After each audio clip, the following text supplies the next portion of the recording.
নমস্কার বন্ধুরা, welcome to ইউনিকন। তো বন্ধুরা, এই ভিডিওতে আমরা কথা বলবো আইপিএল নিয়ে, কলকাতা নাইট রাইডার্স নিয়ে। তো অ্যাকচুয়ালি কলকাতা নাইট রাইডার্সের ম্যাচ দেখে আমরা যেটা বুঝলাম, তো কেকেআরের তো এবার বাকি মরসুমে কোয়ালিফাই করাটা ভীষণই টাফ হয়ে গিয়েছে, প্রত্যেকটা ম্যাচের প্রত্যেকটা জিততে হবে। এবং কলকাতার ম্যানেজমেন্টের যেরকম সিদ্ধান্ত আমরা দেখছি, সেখানে সেটা হওয়া তো ভীষণই কঠিন একটা ব্যাপার। এবার ব্যাপারটা হচ্ছে যে আমরা মরসুমের শুরুর দিকে ব্রাভোর কি রোল, সে কি শুধু নাচাতে এসেছে, এইসব নিয়ে অনেক কথাবার্তা বলেছি।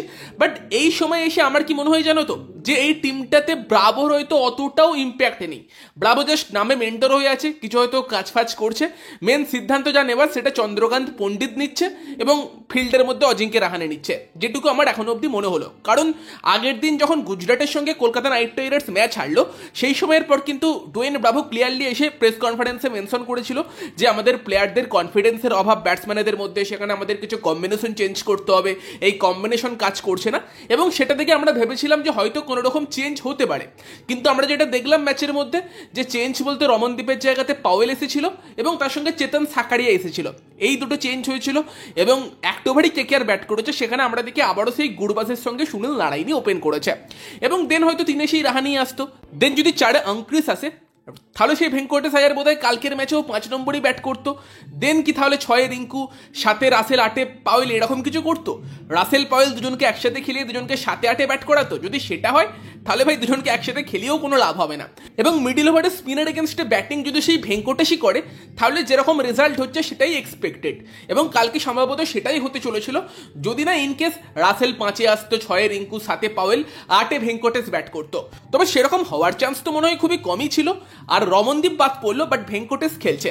যেই রমনদীপ ব্যাট হাতে কিছুটা আনলাকি গিয়েছে, কিছু কিছু সময় এমন সময় ব্যাট করতে এসেছে যখন তার বিশাল কিছু করার ছিল না, তবে ফিল্ডিংয়ে কিন্তু সে ক্যাচ নিয়েও ম্যাচ ঘোরাতে পারে, দারুণ একজন ফিল্ডার। সেখানে ভেঙ্কটেশ আয়ার একটা হায়দ্রাবাদ ম্যাচ বাদ দিয়ে দিলে বেশিরভাগ ম্যাচে সে যখন ব্যাট করতে এসেছে, সেখান থেকে কেকেআর ম্যাচ হেরেছে। তারপরও ভেঙ্কটেশ কিন্তু দলে ছিল। এটা অবভিয়াসলি চান্দুর সিদ্ধান্ত, চন্দ্রকান্ত পণ্ডিতের সিদ্ধান্ত। বন্ধুরা, ভিডিওতে কোনো রেখে তোমাদের জানাবো ক্রিকেট সম্বন্ধে, যেটা ভারত এবং বাংলাদেশের একটা বিশ্বস্ত এবং নিরাপদ গেমিং অ্যাপ। এবং এখানে খেলে তোমরা জিততে পারো royal Enfield 350 bike, smart TV, smart watch, তার সঙ্গে তোমার জেবিএল আর কি পার্টি বক্স, হেডফোন এবং নগদ ক্যাশ পুরস্কার। ক্রিকেটে একটা অ্যাকাউন্ট খুলুন এবং সোশ্যাল মিডিয়াতে প্রেডিকশন করে জিতে নিন 500 টাকা একদম বিনামূল্যে। এখানে পাবেন 400% দৈনিক আইপিএল স্পোর্টস বোনাস এবং সর্বোচ্চ 7,500 টাকা পর্যন্ত এখানে জিততে পারবেন। এবং আপনাদের জন্মদিনে কিন্তু ক্রিকেট আপনাদেরকে দেবে 1000 টাকার কিন্তু বোনাস। আর সঙ্গে 500 টাকা ডিপোজিট করলে 300 টাকা করে বোনাস পাবেন। বন্ধুদের রেফার করলেও কিন্তু এখান থেকে 300 টাকা করে বোনাস আপনারা পাবেন। আর এখানে আপনাদের টাকা থাকবে একদম নিরাপদ এবং সুরক্ষিত। আর সেই টাকা কিন্তু তুলে নিতে পারেন নগদ, বিকাশ এবং গুগল পের মাধ্যমে। রেজিস্ট্রেশন করে নিন একদম ফ্রিতে। প্রথম কমেন্টে কিন্তু লিঙ্ক পেয়ে যাবেন। তো যদি আমরা আবার মেন টপিকে ফিরে আসি, তো আই থিঙ্ক টিমটাকে কিন্তু কেকেআরের চন্দ্রকান্ত পণ্ডিতই চালাচ্ছে। এবং সেখানে কিন্তু কোনো ট্যাকটিক্যাল ব্রিলিয়ান্স আমরা দেখতে পাবো না, সেটা এক্সপেক্টও করছি না। কারণ চন্দ্রকান্ত পণ্ডিত আগের বছর গম্ভীর যেটুকু দেখিয়ে দিয়ে গেছে, সেই হিসেবে টিম চালানোর চেষ্টা করছে।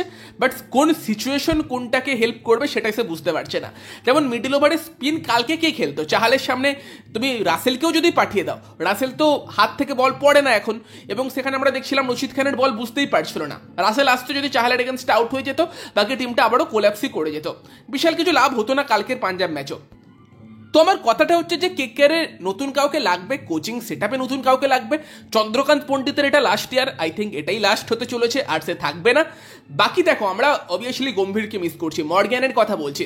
তবে যে সাধারণ ব্যাপারগুলো যেগুলো আমরা অ্যাজ এ ফ্যান দেখতে পাচ্ছি, সেইগুলো যদি টিম ম্যানেজমেন্ট বুঝতে না পারে, সেখানে তাদেরকে কি বলবো, হয় তারা নিজেদের ইগো নিয়ে বসে আছে যে আমরা ভেঙ্কটেশ আয়ারকে 24 কোটি দিয়েছি, সেটা আমাদেরকে প্রমাণ করতে হবে, আমরা তাকে খেলিয়ে যাব, আমাদের সিদ্ধান্ত ঠিক সেটা দেখাবো।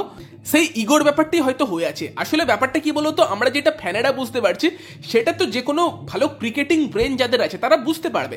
সেখানে মর্গ্যান, গৌতম গম্ভীরকে দরকার নেই। কালকে মিড শোয়ে অ্যারন ফিঞ্চ সেই সেম কথা বলছে। ফিঞ্চ বলছিল যে কলকাতার প্লেয়ারদের আমি কোনো দোষই দেবো না, দোষ কলকাতার ম্যানেজমেন্টের। কারণ কলকাতা নাইট রাইডার্স ম্যানেজমেন্ট কলকাতার কোন প্লেয়ারের কোন রোল সেটাই স্পেসিফিক করে দেয়নি, যে একটা প্লেয়ার আমার টিমে কি কাজ করবে। যে রিঙ্কু সিং এর ওপর এই দায়িত্বটা থাকবে যে এই ফেজে তুমি 12 ওভার 13 ওভারের সময় গিয়ে তুমি ব্যাট করবে, বা রাসেলের এক্স্যাক্ট কি রোল, সেই রোলটাই কিন্তু ডিফাইন করতে পারেনি কলকাতা নাইট রাইডার্স ম্যানেজমেন্ট। তারা কিন্তু সুনীল নারায়ণকে দিয়েই সেই ওপেন করিয়ে যাবে। এবার একটা ব্যাপার কি, আমারও যেটা পার্সোনালি মনে হয়, দেখো Sunil Narayan as a opener run করেছে এবং পরের দিকে ব্যাট করিয়ে লাভ হয় না, যেটা আগেও বলেছি, বারবার বলে আর লাভ নেই। কেকেআর ম্যানেজমেন্ট তো করবে নিজেদের মতোই, কিন্তু প্রবলেমটা হচ্ছে যে তুমি যদি দেখো যে ইডেনে কালকে যে পিচ ছিল সেই পিচ কিন্তু লাফেবাজি করার পিচ নয়, লাস্ট ইয়ার যে পিচে খেলা হচ্ছিল সেই pitch totally batting friendly pitch ছিল। কিন্তু এখন লাস্ট দুটো ম্যাচে ইডেনে যে টাইপের পিচ দেখেছি বা আইপিএল এর বেশিরভাগ ম্যাচে যে পিচ দেখছি সেই পিচে কিন্তু একটুখানি টেকনিক্যালি সলিড ব্যাটসম্যান বা যে ব্যাটসম্যান সেট হয়ে আছে তাদের সাকসেস পাওয়ার চান্সটা বেশি। তুমি যদি লাস্ট দুটো ম্যাচ দেখো, একটা গুজরাটের ম্যাচ কেকেআরের এগেনস্টে, শুভমান গিল, সাই সুদর্শন দুজন টেকনিক্যালি সলিড ব্যাটসম্যান এবং টেকনিক্যাল ব্যাটিং করে কিন্তু রান করেছেন। নতুন ব্যাটসম্যানদের এসে রান করা একদমই সহজ ছিল না, যে এসে প্রথম বল থেকে মারবো সেটা বাটলারের জন্য ইজি ছিল না। গুজরাট ম্যাচে ক্যাচ ফেলে দিয়েছিল বলে কিছুটা রান করতে পেরেছে। সেম কালকের পাঞ্জাব ম্যাচেও প্রভসিমরন সিং এবং প্রিয়ান সারিয়া, প্রিয়ান শুরু থেকে কোয়ালিটি ব্যাটিং করে এবং প্রভসিমরন টাইমও পেয়ে যায়, সেট হয়ে মারে। পরবর্তীকালে শ্রেয়াস এসেছে বা তোমার ম্যাক্সওয়েল এসেছে, কারোরই কিন্তু ব্যাটে সেভাবে বল লাগছিল না। শ্রেয়াসও ক্যাচ আউট হতে পারতো, তার ক্যাচ ফেলে পরে একটা 6 একটা 4 মারে। তো এটাই মেন ফ্যাক্টর যে কেকেআর নিজেদের টেকনিক্যালি সলিড ব্যাটসম্যান বা যে ব্যাটসম্যানরা তোমাকে লাস্ট অব্দি থেকে ম্যাচ জিতিয়ে দিতে পারবে সেই টাইপের ব্যাটসম্যানদের উপর ট্রাস্ট করছেই না। আমার তো মনে হয় যে সেই কাজটা ভেঙ্কটেশ আয়ারও করতে পারে তাকে দিয়ে ওপেন করালে, বাট না, ভেঙ্কটেশকে সেই 4-5 খেলাবে বা কোথায় খেলাবে কোনো ঠিক নেই। রাহানে নিজে ক্যাপ্টেন, কেন নিজে বলতে পারছে না আমি ওপেন করি, আমি ভালো ছন্দে আছি টিমের জন্য, সেই তিনেই ব্যাট করতে আসবে। ইভেন রাহানের ক্যাপ্টেন্সিও তোমার চেন্নাই ম্যাচে আর পাঞ্জাব ম্যাচে খুব ভালো হয়েছিল, তবে তারপর থেকে বেশিরভাগ ম্যাচে আবার কিরকম কম্পিউটার টাইপের ক্যাপ্টেন্সি করছে। সেই 5 নম্বর ওভারে হর্ষিত রানা আসবে, 6 নম্বর ওভারে বৈভব অরোরা আসবে। অপোনেন্ট টিম বুঝেই আসছে যে এই সময় আমাদেরকে এই প্লেয়ারগুলোকে ফেস করতে হবে, কারণ তুমি জানো প্রভসিমরন সিং, প্রিয়ান সারিয়া ভালো স্পেসের এগেনস্টে ব্যাটিং করে, সেখানে সেকেন্ড ওভারে কি ভোরুনের হাতে বল তুলে দিয়ে তাকে অ্যাটাক করা যেত না? তো আমার মনে হয় এগুলো কিছু সাধারণ সিদ্ধান্ত যেগুলো কলকাতা নাইট রাইডার্স ম্যানেজমেন্টও ভুলভাল নিচ্ছে। পাঞ্জাব ম্যাচে আমি জানি না কি হতো, তবে পাঞ্জাব ম্যাচ দেখেও আমার ফ্রাস্ট্রেশনই লাগছিল যেরকম ভাবে কেকেআর টিমটা চালানো হচ্ছে। এবং সেই জায়গাতে দেখো রাহানে কেকেআর টিমের হয়তো সব থেকে বেস্ট ব্যাটসম্যান, দারুণ ব্যাটিং করছে, তবে রাহানে আসাতে কিন্তু ব্যাটিং অর্ডারটাও কিছুটা খারাপ হয়ে গিয়েছে কেকেআর। যদি রাহানে 3-এ আসে তার মানে অঙ্ক্রিস, ভেঙ্কটেশ যারা টপ 3-তে ব্যাট করতে পছন্দ করে তাদেরকে সেই 4-5 আসতে হবে। সেই জায়গাতে রাহানেরও এবার ওপেন করা উচিত, বাট অ্যাজ এ ক্যাপ্টেন সেও যদি সিদ্ধান্ত না নেয়, চন্দ্রকান্ত পণ্ডিতও যদি না নিতে পারে, সেখানে কি আর করা যাবে।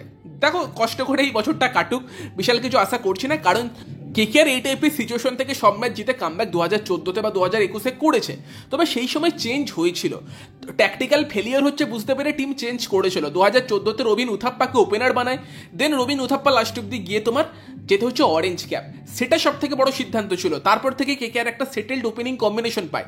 2021-এ ভেঙ্কটেশ আয়ার ওপেন করতে এসে কিন্তু সেইটা করে, বাট 2025-এ দাঁড়িয়ে কিন্তু কেকেআর ম্যানেজমেন্ট সেরকম কোনো সিদ্ধান্ত নেবে বলে মনে হচ্ছে না। মেন প্রবলেম তোমার টপ অর্ডারেই কিন্তু আছে। যেমন পিচে খেলা হচ্ছে, তোমার টপ 3 ব্যাটসম্যানকে ভালো স্টেজ সেটেল করে দিতে হবে নিচের দিকের ব্যাটসম্যানদের জন্য। এই টাইপের কঠিন পিচে, রোড পিচে খেলা হচ্ছে না যে একটা ব্যাটসম্যান আসবে, সে এসেই একদম 20 রান রেটে রান পড়ে আছে, এসে রান তুলে দেবে। সেখানে পরের বছর কেকেআর দলের প্লেয়ার ঠিক করার আগেও ঠিক করে রাখতে হবে যে টিমের কোচ কে হবে, মেন্টর কে হবে, কারা টিমকে সেই ট্যাকটিক্যাল ব্যালেন্সটা দিতে পারবে যেটা টিমের দরকার। ব্যাপারটা হচ্ছে যে কেকেআরের টিম, আমি এখনো বলবো না এই টিমটা খারাপ, এই টিমটার মধ্যে অনেক ক্ষমতা আছে ভালো করার, বাট টিমের ম্যানেজমেন্ট এতটাই খারাপ যে তারা টিমটাকে ইউজই করতে পারছে না, যেখানে হয়তো চন্দ্রকান্ত পণ্ডিতই এর জন্য মেন দায়ী। তবে এর পাশাপাশি অনেকে বলছে এবার কেকেআরের উচিত শুভমান গিলকে অফার করা, শুভমান গিলকে নিয়ে আসে। দেখো যেটা হওয়া সম্ভব নয় সেটা নিয়ে কথা বলে লাভ নেই। হার্দিক পান্ডিয়াকে মুম্বাই ইন্ডিয়ান্স তোমার নিয়ে চলে গিয়েছিল গুজরাট থেকে, কারণ 100 কোটি অফার দিয়েছিল তাদেরকে, প্লাস সেই সময় গুজরাটের ওনারও আলাদা ছিল, ওনারশিপও চেঞ্জ হয়েছে। এবং এই সময় আমার মনে হয় না যে শুভমান গিলও গুজরাট ছেড়ে বেরোতে চাইবে, গুজরাটও শুভমান গিলকে ছাড়বে। কিন্তু ভেঙ্কি মাইশোর অনেক বাজে বাজে সিদ্ধান্ত নিয়েছে, অনেক ভুল করেছে, তবে যদি ভেঙ্কি মাইশোর এরকম কিছু করতে পারে তাকে ক্ষমা করে দেবো আমরা। তবে শুভমান গিলকে আনাটা টাফ, তবে দুটো প্লেয়ারের নাম বলছি, চাইলে যদি চেষ্টা করতে পারে, সেই ক্ষমতা ভেঙ্কি মাইশোরের আছে কি আমি জানি না, আনা সম্ভব। একটা হচ্ছে যশস্বী জয়সওয়াল আর একটা হচ্ছে কিন্তু সঞ্জু স্যামসন। এই দুটো প্লেয়ারের রাজস্থানের ভবিষ্যৎ কি হবে বলা কিন্তু মুশকিল। ট্রেড করে চাইলে বা তাকে যদি অফার দিয়ে অকশনে আনতে পারে, যদি তার জন্য অল আউট চায়, পাওয়া সম্ভব, কারণ কেকেআরের এই টিমে কিন্তু ভবিষ্যৎ কোনো মুখ নেই যাকে কেকেআর ক্যাপ্টেন বানাতে পারবে। আমরা ভেঙ্কটেশ আয়ার ভাবছিলাম, সে তো নিজের আর কি প্লেইং ইলেভেনে নিজের জায়গাটাকেই ঠিক করতে পারছে না। সেই জায়গাতে কিন্তু সঞ্জু স্যামসন এবং জয়সওয়ালের নাম কেন বললাম, কারণ রাজস্থান রয়্যালস টিমেও কিন্তু প্রবলেম হচ্ছে, ম্যানেজমেন্টের সঙ্গে প্রবলেম হচ্ছে, একটা প্রবলেম কিন্তু আছে। প্রবলেমটা কি? সঞ্জু স্যামসন তার সঙ্গে প্রবলেম হচ্ছে রাহুল দ্রাবিড়ের। রাহুল দ্রাবিড় নিজের মতো করে টিমটা চালাচ্ছে, সব সিদ্ধান্ত সে নিজে নিতে চাইছে। সঞ্জু কিন্তু অতটাও নাকি টিমের মধ্যে স্বাধীনতা পাচ্ছে না, বা বেশিরভাগ সময় সে ইনজিওর্ড ছিল, তারপরও মানে টিমের সঙ্গে সে থাকছে না, বাড়িতে চলে গেছে যখন ইনজিওর্ড হয়েছে, সেই সব নিয়ে কথাবার্তা হচ্ছে। তো সঞ্জুর সঙ্গে রাহুল দ্রাবিড়ের কিন্তু একটা সমস্যা। আর জয়সওয়ালকে কিন্তু রাজস্থান রয়্যালস ম্যানেজমেন্ট রিটেন করার আগে এটা বলেছিল যে টিমের ভাইস ক্যাপ্টেন তাকে করা হতে পারে এবং ভবিষ্যতের ক্যাপ্টেন সে এই রাজস্থান রয়্যালস দলটায়। বাট সেটা কিন্তু আমরা বুঝতে পারছি হবে না, কারণ এই রাজস্থান রয়্যালস রিয়ান পারাগকেই ব্র্যান্ড বানানোর চেষ্টা করবে। রিয়ান পারাগের আঙ্কেল কিন্তু এই রাজস্থান রয়্যালসের মানে ম্যানেজমেন্টের কোনো একটা জায়গাতে আছে, এবং সেই কারণে তারা কিন্তু রিয়ান পারাগের উপরে ভরসা রাখবে, ভবিষ্যৎ ক্যাপ্টেন এই টিমটার রিয়ান পারাগ। এবং সেটা নিয়ে কিন্তু জয়সওয়ালও খুব একটা খুশি নয়, এরকম খবর বেরিয়ে আসছে। সেই জায়গাতে এবার যদি ভেঙ্কি মাইসোর পারে এই দুজনের মধ্যে কাউকে আনতে, তাহলে ভাই তাকে ক্ষমা করা যায় এত ভুল করার পরেও, নয়তো করা যাবে না। এবং সঞ্জু স্যামসনকে গম্ভীরও সাজেস্ট করতে পারে, যে গম্ভীরের খুব পছন্দের প্লেয়ার। কিন্তু ব্যাপার হচ্ছে সেটা কি আদৌ পসিবল? যদি মুম্বাইয়ের মতো টিম ম্যানেজমেন্ট হতো আমি বলতাম মুম্বাই করে ফেলবে, বাট ভেঙ্কি মাইসোর কি সেটা করতে পারবে? কেকেআরের মতো টিমকে ক্যাপ্টেনশিপ করার যদি অফার জয়সওয়ালের কাছে যায়, সে রীতিমতো ইন্টারেস্টেড থাকবে, এটুকু তো শিওর। সেখানে কোনো প্লেয়ার ট্রেড করে বা তাকে অফার দিয়ে যদি অকশানে এনে সেটা করতে পারে, আমি ভাববো যে সত্যি ভেঙ্কি মাইসোরের ক্ষমতা আছে। উল্টে আমার তো মনে হয় সঞ্জুর মতো প্লেয়ারকে পেছন থেকে অফার দিয়ে চেন্নাই সুপার কিংসের মতো টিম তুলে নিতে পারে। দেখা যাক সেখানে কি হয় পরের মরশুমের আগে। পরের মরশুমের ভাবনা চিন্তা পরে করা যাবে, আপাতত এই মরশুমটা শেষ হোক। তবে কেকেআর ম্যানেজমেন্ট ভাই সত্যি হতাশাজনক সিদ্ধান্ত কিছু নিয়েছে। তোমাদের মতামত জানিও। ভিডিওটা ভালো লাগলে ভিডিওটাকে লাইক করে দিও, শেয়ার করে দিও। আমাদের চ্যানেলে প্রথমবার এলে চ্যানেলটিকে সাবস্ক্রাইব করে তার পাশের বেল আইকনটাকে অন করে দিও। তো চলো, বাই বাই।